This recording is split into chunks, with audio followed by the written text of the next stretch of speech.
What's up guys, so if you missed the last video, we picked up some new wheels and tires for cheat code, as well as we pulled the factory rear blocks out to try to help with this crazy rake that we have going on. Even though it dropped it about 1.25 inches, it's still nosediving like crazy. So I went ahead and picked up a 2-inch leveling kit from MotoFab. This is a puck kit. It's just gonna go on top of our factory strut. There's a couple different ways you can level your truck, whether it's this being the cheapest at about 60 bucks. You could do a strut replacement like Bilstein, retaining your factory coils, probably around the $200 to $300 mark, and then you could do a complete strut replacement, which is anywhere from $500 to however much you feel like spending, honestly. They pretty much all do the same job, bringing the front of your truck up to match the rear. Some might ride a little bit better, some might look a little bit better, but for best bang for your buck, you can't beat a leveling puck. So let's go ahead, get this thing in the basement, throw it on.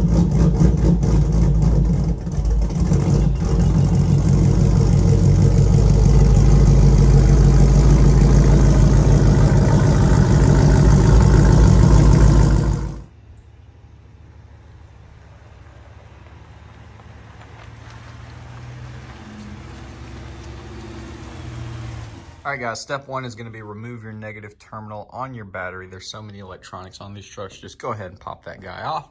Next up is gonna be take the wheel and tire off, throw it on jack stands. Now that we got it safely supported, let's go ahead and start with our axle cap. Just go ahead and grab this guy and start wiggling it loose. And it'll pop right off. Then you need a 1/2-inch socket. Next, we want to go ahead and take loose all of our wires and cables because this is going to have to stretch really far down and you don't want to tear or break anything. So we got 10 mil here, 10 mil here, and then a bunch of Christmas trees. We need to pop everything loose.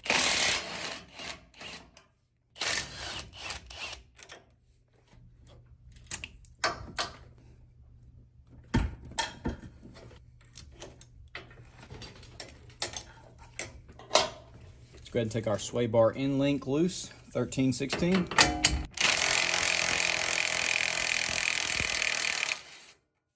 Take you something, stick up underneath the rear cross member, pry down, and then you can push this free. Let's go ahead and take our tie rod off, 13/16.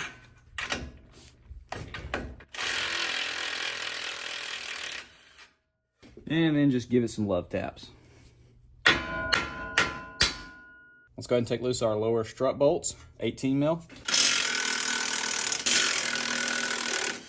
Let's loosen our upper control arm, 18 mil.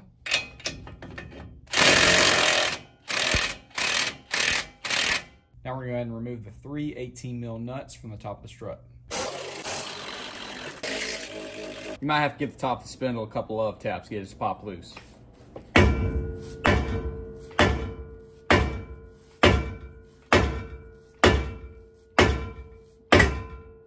Lightly support the suspension with a jack. Grab you something to pry this down with. We're going to go ahead and just remove that free spinning. Make sure your axle has got some play in it so it's not in a bind. Ease that guy loose. Make sure all of your brake lines and your cables are all right. Pull your axle shaft back so that that's not caught. We got plenty of room here. All is good. So we do have a little bit of line pressure, so let's go ahead and pop this guy off that brake line just to take some tension free.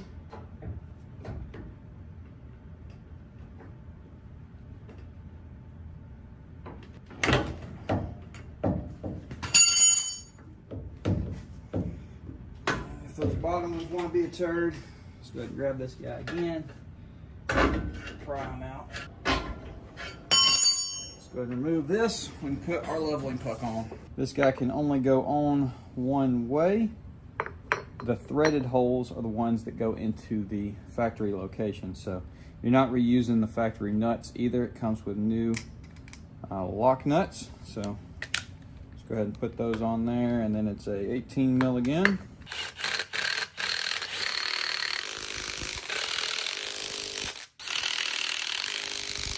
in order to get the new holes to line up in the factory location.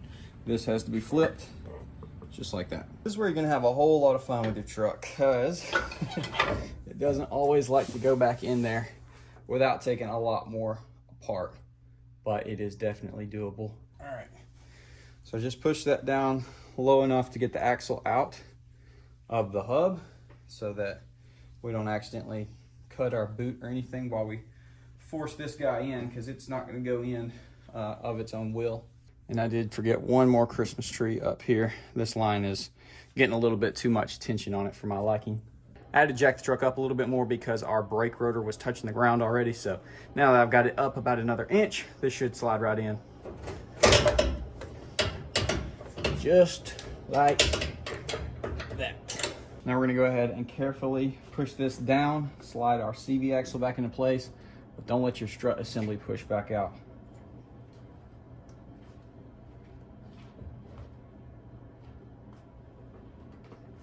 I have to tap that with a little mallet.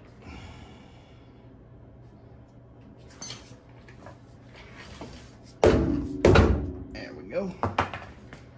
Just held that so it didn't get caught. Now we should be good to line this guy back up. There we go. So here's the studs that come included with the MotoFab kit. These are going to go on top of the strut, of course, but they didn't come with a washer. I had these laying around, so I'm going to go ahead and throw one of these underneath each one of them. But let's go ahead and line those up. Let's go ahead and get all of our studs in and tightened down. These are going to be a T50. Let's go ahead and put our two lower strut nuts on.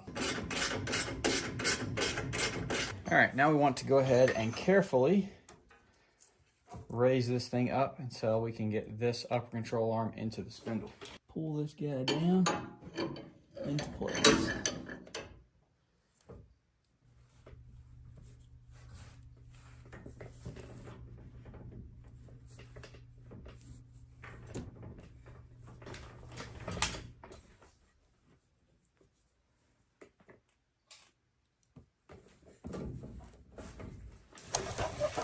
Oop, I think I messed up the camera.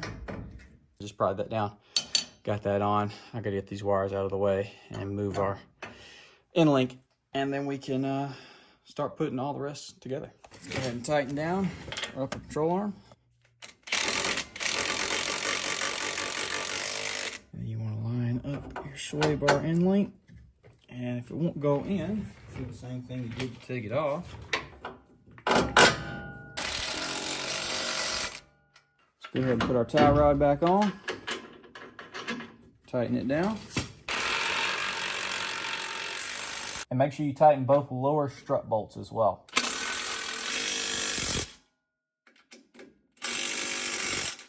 Go ahead with your 1/2 inch, tighten your axle nut back down. Back in here, holding our brake line, our ABS lines, and all this other crap. And then we can put all the Christmas trees back together. This is at full droop, which obviously, unless we jump it, it's not gonna be at. But everything's got plenty of flex. We're good to go. Let's go ahead and tap our little cap on.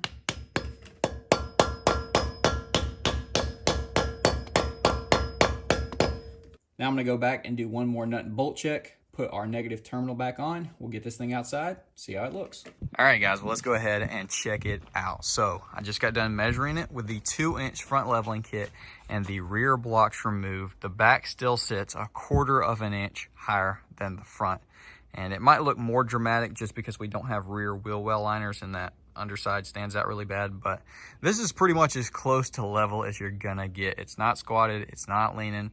If you did put a heavy load in the bed, yeah, sure, then it would. But I feel like for most people, this is probably going to be the stance that you would really like on this truck, especially if you want to stay with 33s, because I feel like they fit the truck really well. They don't look small, whereas if you went with a larger leveling kit to match the stock rear, 33s would definitely look small. But if you do want to go for as much height as possible, 2.5, 3 plus inch leveling kit is what you're going to need to get remotely close to the factory rear of this truck, because when it was completely stock, we had 4.5 inches difference between the front and the rear. So if you don't pull your rear blocks, you're going to have to bring the front of this thing up 4.5 inches, and good luck with that. That's going to be pretty much taxing everything. That's why I only went with a 2-inch leveling kit, because I wanted to still be able to do 4-wheel drive launches and just have fun for this thing to be like a sport truck like it is. And so now it definitely sits much better. That right there looks super good. If you don't think it changed that much, we're going to get right here with a side shot. So here's after, and then before, and then back to after. So yes, it's sitting so much better. Looks super good. And I just took it for its first drive, and as of first initial thoughts, it drives literally the exact same. And I don't know if I just got lucky or it's because I didn't take the control arms apart.